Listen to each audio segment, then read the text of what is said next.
आपको लिए चलते हैं गुजरात, जहां पर प्रधानमंत्री नरेंद्र मोदी वर्चुअली कई योजनाओं का उद्घाटन कर रहे हैं।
बता दें आपको कि प्रधानमंत्री ने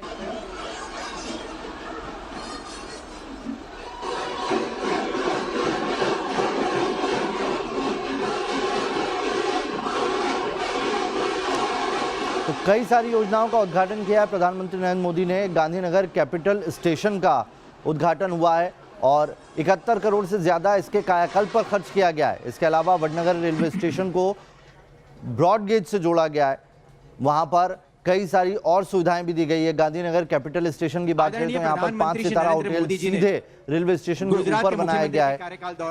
साथ ही 2 ट्रेनें जो महत्वपूर्ण थी प्रधानमंत्री की, वाराणसी और गुजरात को जोड़ने वाली, उसको हरी झंडी उन्होंने यहाँ दिखाई है। आज इस विज्ञान नगरी के 3 नए प्रकल्प का लोकार्पण माननीय प्रधानमंत्री करने वाले हैं। आइए इस प्रकल्पों के बारे में जानें इस शॉर्ट फिल्म के माध्यम से।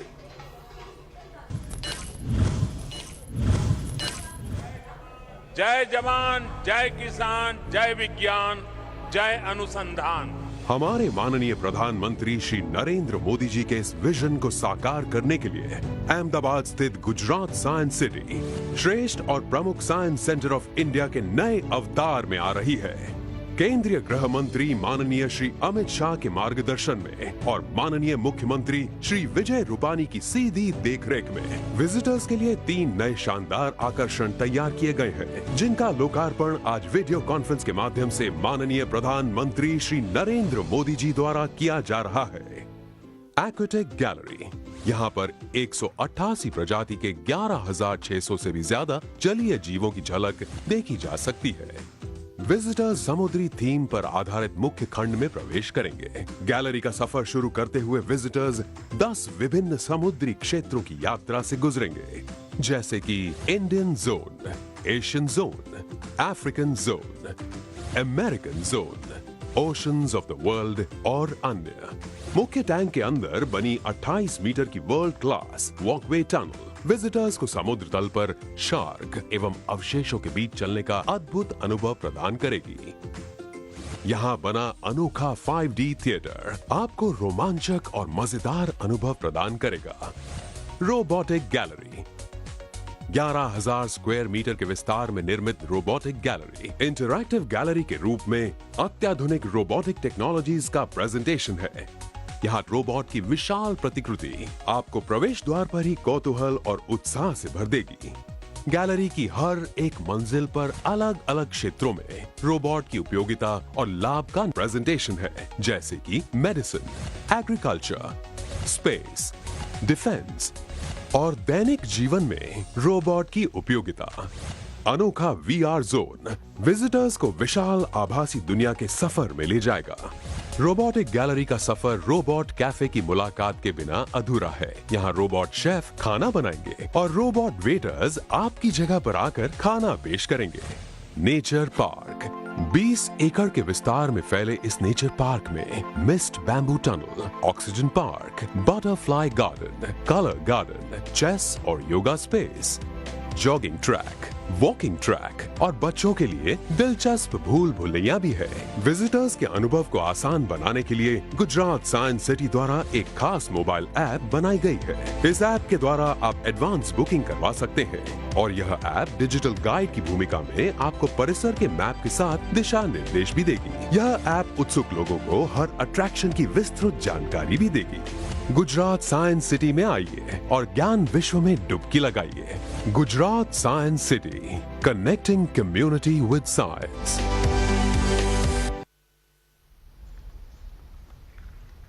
और अब अनुरोध है माननीय प्रधानमंत्री जी नरेंद्र मोदी जी से कि आप साइंस सिटी के 3 नए प्रकल्प की पट्टिकाओं का अनावरण अपने करकमलों से संपन्न करें।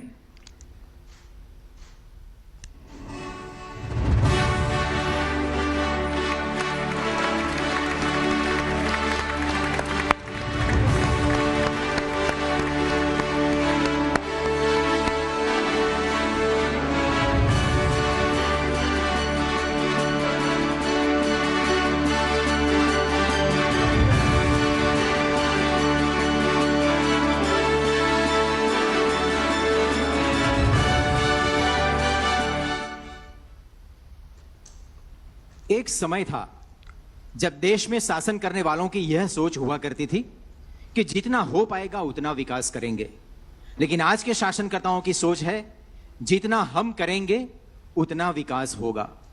यही कारण है कि कोरोना संक्रमण काल के दौरान भी देश की विकास गति धीमी नहीं पड़ी, न रुकी न झुकी। इस सोच के प्रेरणा स्रोत व देश में विकास की राजनीति के प्रणेता विकास पुरुष माननीय प्रधानमंत्री श्री नरेंद्र मोदी जी को आइए तालियों की गूंज के साथ आमंत्रित करें। आप हमारा मार्गदर्शन करें। माननीय प्रधानमंत्री जी नरेंद्र मोदी। नमस्कार। मंत्रिपरिषद के मेरे साथी और गांधीनगर के सांसद श्रीमान अमित शाह जी, रेल मंत्री अश्विनी वैष्णव जी, गुजरात के मुख्यमंत्री रूपाणी जी, उप मुख्यमंत्री नितिन भाई, केंद्रीय रेल राज्य मंत्री श्रीमती दर्शनाबेन जरदोश, गुजरात सरकार के अन्य मंत्रीगण, संसद में मेरे साथी और गुजरात प्रदेश भारतीय जनता पार्टी के अध्यक्ष श्रीमान CR पाटिल जी, अन्य सांसदगण, विधायकगण और मेरे प्रिय भाइयों और बहनों, आप सबने नमस्कार। बधा मजामा?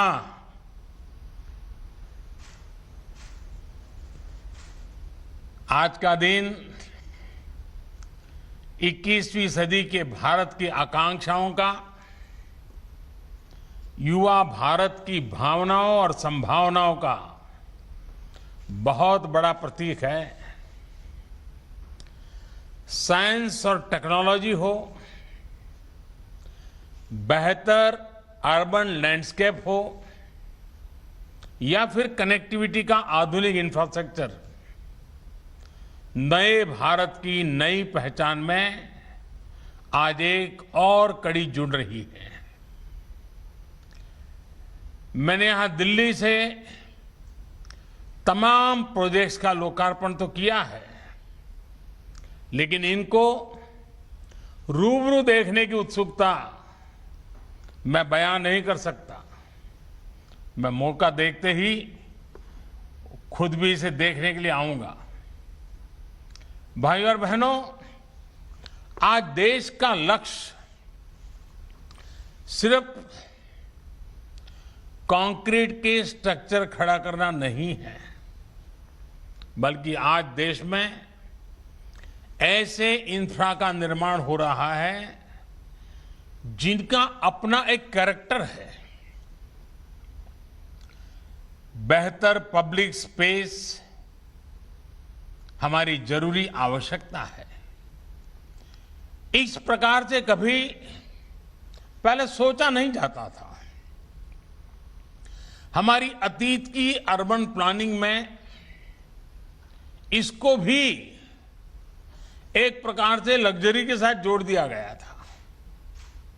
आपने भी गौर किया होगा कि रियल एस्टेट और हाउसिंग कंपनियों के प्रचार का फोकस क्या होता है?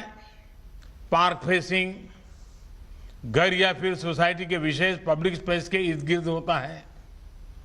ये इसलिए होता है क्योंकि हमारे शहरों की एक बड़ी आबादी क्वालिटी पब्लिक स्पेस और क्वालिटी पब्लिक लाइफ से वंचित रही है। अब अर्बन डेवलपमेंट की पुरानी सोच को पीछे छोड़कर देश आधुनिकता की तरफ आगे बढ़ रहा है। साथियों, अहमदाबाद में साबरमती का क्या हाल था, ये कौन भूल सकता है। आज वहां पानी की धारा के साथ साथ riverfront, park, open gym, seaplane, ये सब हमारे सेवा में उपलब्ध है। यानी एक प्रकार से पूरा इकोसिस्टम बदल चुका है। यही बदलाव कांकरिया में किया गया है। पुराने अहमदाबाद की एक झील इतनी चहल पहल का केंद्र बन जाएगी, ये पहले कभी सोचा ही नहीं गया। साथियों, बच्चों के स्वाभाविक विकास के लिए मनोरंजन के साथ साथ उनके सीखने और उनकी क्रिएटिविटी को भी स्पेस मिलना चाहिए। साइंस सिटी एक ऐसा प्रोजेक्ट है जो रिक्रिएशन और क्रिएटिविटी को आपस में जोड़ता है। इसमें ऐसी रिक्रिएशन एक्टिविटीज हैं जो बच्चों में क्रिएटिविटी को बढ़ावा देती है। इसमें खेलकूद है, मौज मस्ती है और इसके साथ साथ ये बच्चों को कुछ नया सिखाने का प्लेटफॉर्म भी है। हमने देखा है बच्चे अक्सर माँ बाप से रोबोट्स और जानवरों के बड़े खिलौनों की डिमांड करते हैं। कुछ बच्चे कहते हैं घर में डायनासोर ले आओ, कोई शेर पालने की जिद करने लगता है। अब माता पिता ये सब कहां से लाएंगे? बच्चों को ये विकल्प मिलता है साइंस सिटी में। जो ये नया नेचर पार्क बना है, ये विशेष रूप से मेरे नन्हे साथियों को बहुत पसंद आने वाला है। इतना ही नहीं, साइंस सिटी में बनी एक्वेटिक्स गैलरी वो तो और भी आनंदित करने वाली है। ये देश के ही नहीं बल्कि एशिया के टॉप एक्वेरियम में से एक है। एक ही जगह पर दुनिया भर की समुद्रिक जैव विविधता के दर्शन अपने आप में अद्भुत अनुभव देने वाले हैं। वहीं रोबोटिक्स गैलरी में रोबोट्स के साथ बातचीत का आकर्षण का केंद्र तो ही है ही, साथ ही ये रोबोटिक्स के क्षेत्र में काम करने के लिए हमारे युवाओं को प्रेरित भी करेगा, बाल मन में जिज्ञासा जगाएगा। मेडिसिन, खेती, स्पेस, डिफेंस, ऐसे अनेक क्षेत्रों में रोबोट्स कैसे काम आ सकते हैं, इसका अनुभव यहां हमारे युवा साथी ले पाएंगे। और हां, रोबो कैफे में रोबोटिक शेफ का बनाया और रोबोट वेटर्स का परोसा खाना खाने का आनंद शायद ही वहां आया हुआ कोई व्यक्ति वहां गए बिना रहेगा। कल जब सोशल मीडिया पर मैंने इनकी तस्वीरें पोस्ट की तो ऐसी टिप्पणियां भी पढ़ने को मिली कि ऐसी तस्वीरें तो हम विदेशों में ही देखते थे। लोगों को यकीन ही नहीं हो रहा है कि ये तस्वीरें भारत की हैं, गुजरात की हैं। आज इस कार्यक्रम में मेरा आग्रह है कि साइंस सिटी में ज्यादा से ज्यादा बच्चे आए, विद्यार्थी आए, स्कूलों के रेगुलर टूर्स हो, साइंस सिटी बच्चों से चहकता रहे, दमकता रहे, तो इसकी सार्थकता और भव्यता और बढ़ेगी। साथियों, मेरे लिए ये बहुत खुशी की बात है कि गुजरात और गुजरात के लोगों का गौरव और बढ़ाने वाले ऐसे अनेक कार्यों का आज शुभारंभ हो रहा है। आज अहमदाबाद शहर के साथ साथ गुजरात की रेल कनेक्टिविटी भी और आधुनिक और ज्यादा सशक्त हुई है। गांधीनगर और वडनगर स्टेशन का नवीनीकरण हो, महसाणा बरेठा लाइन का चौड़ीकरण और बिजलीकरण हो, सुरेंद्रनगर पीपावाव सेक्शन का बिजलीकरण हो, गांधीनगर कैपिटल बरेठा मेमू जैसा ऐसी सेवा की शुरुआत हो, या फिर Gandhinagar capital Varanasi superfast express का शुभारंभ हो, इन सभी सुविधाओं के लिए गुजरात वासियों को बहुत बहुत बधाई। गांधीनगर से बनारस के बीच ये ट्रेन एक प्रकार से सोमनाथ की धरती को विश्वनाथ की धरती से जोड़ने का बड़ा काम है। भाइयों और बहनों, 21वीं सदी के भारत की जरूरत 20वीं सदी के तौर तरीकों से पूरी नहीं हो सकती, और इसलिए रेलवे में नए सिरे से रिफॉर्म की जरूरत थी। हमने रेलवे को सिर्फ एक सर्विस के तौर पर नहीं, बल्कि एक एसेट के तौर पर विकसित करने के लिए काम शुरू किया। आज इसके परिणाम देखने को मिल रहे हैं। आज भारतीय रेलवे की पहचान, उसकी साख बदलने लगी है। आज भारतीय रेल में सुविधा भी बढ़ी है, स्वच्छता भी बढ़ी है, सुरक्षा भी बढ़ी है और स्पीड भी बढ़ी है। चाहे वो इंफ्रास्ट्रक्चर का मॉडर्नाइजेशन या नई आधुनिक ट्रेन हो, इस तरह के कितने ही प्रयास ट्रेनों की स्पीड को बढ़ाने के लिए किए जा रहे हैं। आने वाले दिनों में जैसे ही डेडिकेटेड फ्रेट कॉरिडोर शुरू हो जाएंगे, ट्रेनों की स्पीड और बढ़ेगी। तेजस और वंदे भारत जैसी आधुनिक ट्रेनें तो हमारे ट्रैक पर चलने भी लगी हैं। आज ये ट्रेनें यात्रियों को एक नया और अद्भुत अनुभव दे रही हैं।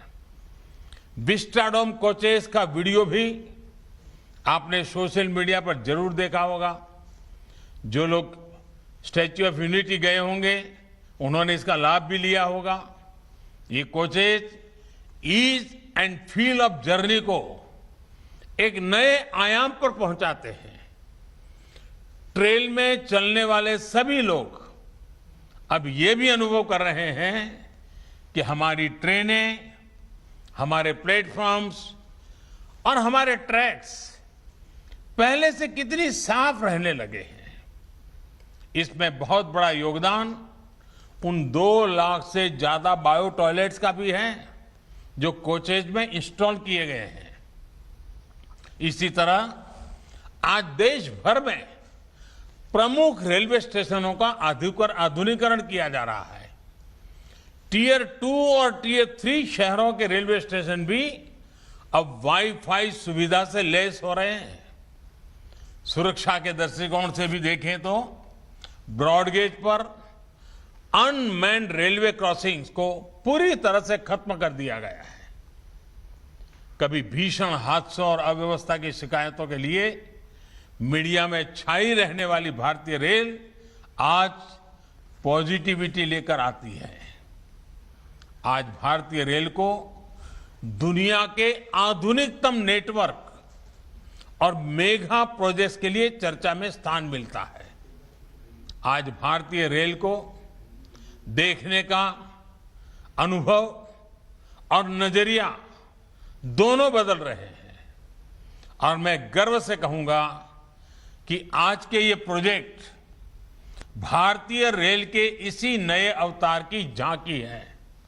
साथियों, मेरा स्पष्ट मत रहा है कि रेलवे देश के कोने कोने तक पहुंचे, इसके लिए रेलवे का हॉरिजॉन्टल एक्सपांशन जरूरी है। इसके साथ साथ रेलवे में कैपेसिटी बिल्डिंग, रिसोर्स बिल्डिंग, नई टेक्नोलॉजी और बेहतर सेवाओं के लिए वर्टिकल एक्सपांशन भी उतना ही जरूरी है। बेहतरीन ट्रैक, आधुनिक रेलवे स्टेशन और रेल ट्रैक के ऊपर आलीशान होटल, गांधीनगर रेलवे स्टेशन का ये प्रयोग भारतीय रेलवे में एक सार्थक बदलाव की शुरुआत है। रेल से सफर करने वाले सामान्य नागरिक को भी एयरपोर्ट जैसी सुविधाएं मिले, महिलाओं और छोटे बच्चों की विशेष जरूरतों को देखते हुए उनके लिए अच्छी व्यवस्था हो, ऐसा आधुनिक और सुविधाजनक स्टेशन आज देश को गांधीनगर को मिल रहा है। साथियों, गांधीनगर का नया रेलवे स्टेशन देश में इंफ्रास्ट्रक्चर को लेकर माइंडसेट में आ रहे बदलाव को भी दर्शाता है। लंबे समय तक भारत में इंफ्रास्ट्रक्चर को लेकर भी एक वर्गभेद को प्रोत्साहित किया गया और मैं आपको बताना चाहूंगा, आप सब तो भली भांति गुजरात के लोग जानते हैं, हम लोगों ने एक प्रयोग किया था जब मुझे वहां सेवा करने का मौका मिला था। हमारे जो बस स्टेशन हैं, उन बस स्टेशन को आधुनिक बनाने की दिशा में काम किया, पब्लिक प्राइवेट पार्टनरशिप मॉडल पर काम किया और जो कभी बस स्टेशन कैसी हालत रहती थी, आज हमारे गुजरात में कई बस स्टेशन आधुनिक बन चुके हैं।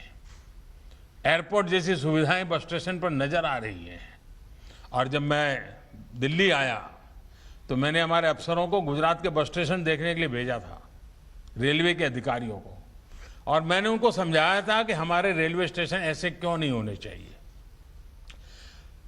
लैंड यूज का ऑप्टिमम यूटिलाइजेशन हो, रेलवे स्टेशन पर बहुत बड़ी इकोनॉमिक एक्टिविटी हो और रेलवे अपने आप में सिर्फ ट्रेन का आवागमन नहीं, एक प्रकार से इकोनॉमी का ऊर्जा सेंटर बन सकता है।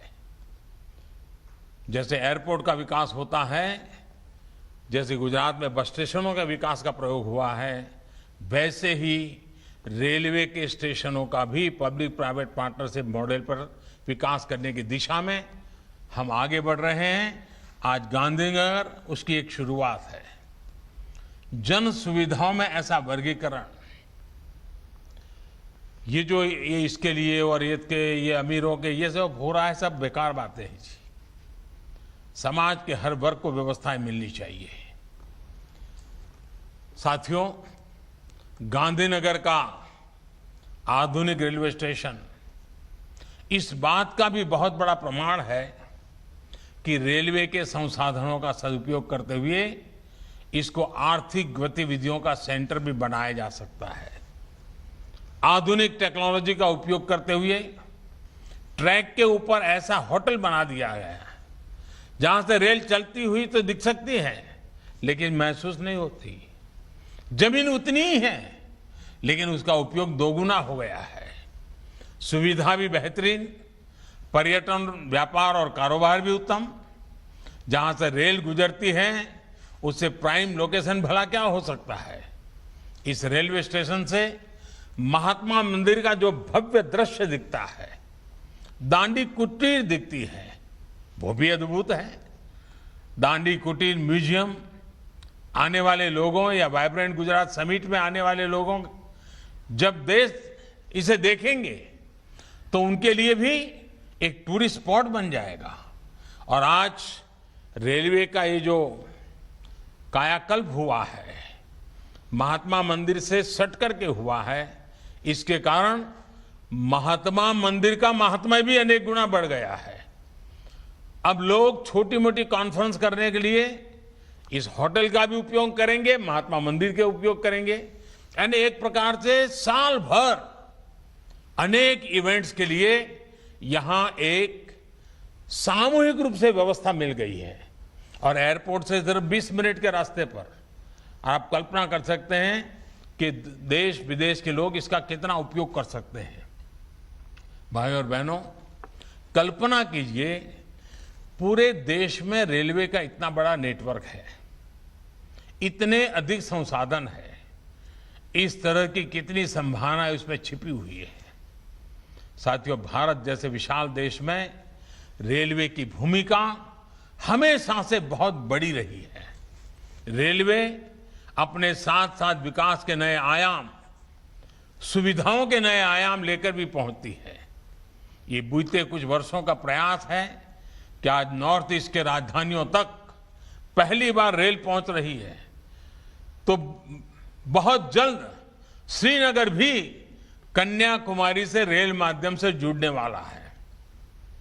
आज वडनगर भी इस एक्सपांशन का हिस्सा बन चुका है और मेरी तो वडनगर स्टेशन से कितनी ही यादें जुड़ी हुई है। नया स्टेशन वाकई बहुत आकर्षक लग रहा है।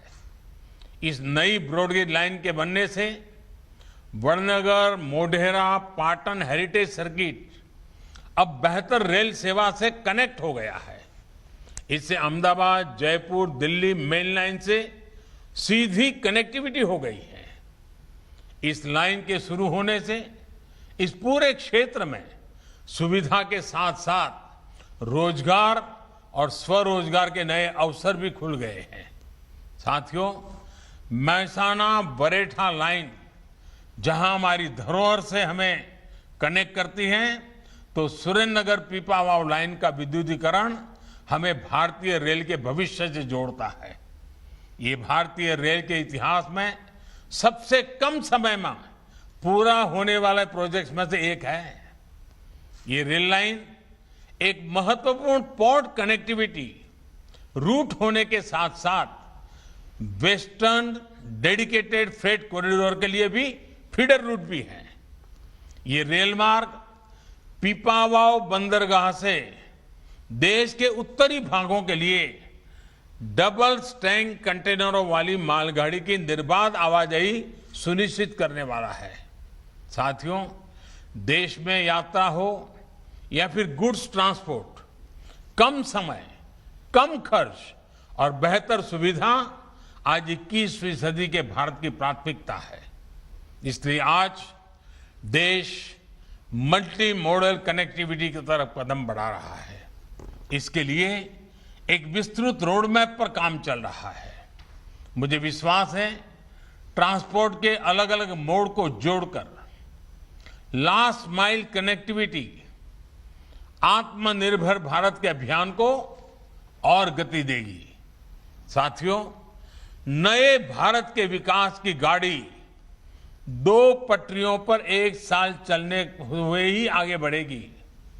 एक पटरी आधुनिकता की, दूसरी पटरी गरीब किसान और मध्यम वर्ग के कल्याण की। इसलिए आज भारत में एक तरफ नेक्स्ट जनरेशन इंफ्रास्ट्रक्चर के निर्माण पर इतना काम हो रहा है, वहीं दूसरी तरफ इनका लाभ गरीब को, किसान को, मध्यम वर्ग को मिले, ये भी सुनिश्चित किया जा रहा है।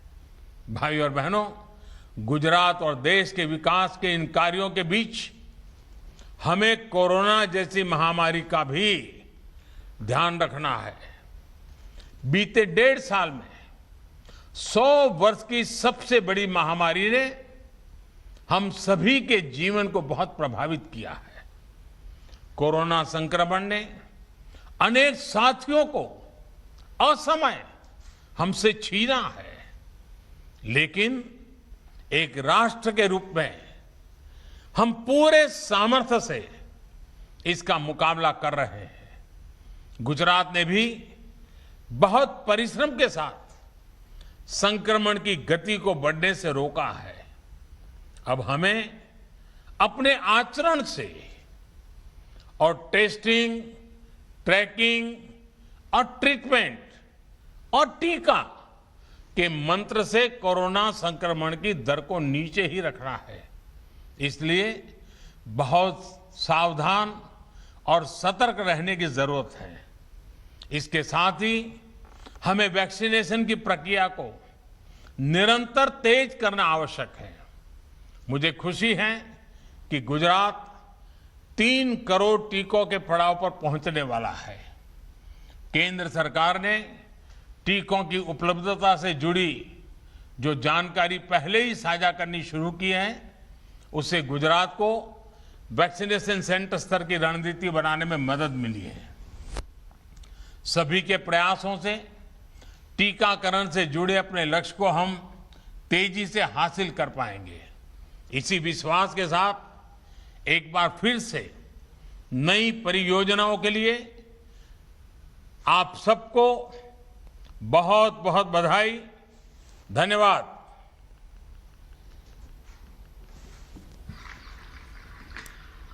हम आपके ऋणी रहेंगे माननीय प्रधानमंत्री जी। कल अपने संसदीय मत क्षेत्र वाराणसी में 1500 करोड़ के विकास कार्यों की भेंट, और आज अपनी मातृभूमि वतन भूमि गुजरात में वडनगर समेत गुजरात को 10 बहुविध विकास कार्यों के लोकार्पण की भेंट प्रधानमंत्री जी ने दी है। इस लोकार्पण से गुजरात की वैश्विक विकास यात्रा को नई गति, नई शक्ति व नई ऊंचाई प्राप्त होगी। इन्हीं शुभकामनाओं के साथ इस समारोह का समापन करने की उदय वैष्णव को अनुमति दें। जय गुजरात, जय हिंद, नमस्कार। तो आपने देखा कि प्रधानमंत्री नरेंद्र मोदी किस तरह से वीडियो कॉन्फ्रेंसिंग के जरिए गुजरात को नई सौगात देते हुए नजर आए, और गुजरात को 5 स्टार सौगातें मिली हैं। किस तरह से बड़े आलीशान सौगातें, विकास कार्य जो हैं उनका प्रधानमंत्री ने यहां पर प्रारंभ किया।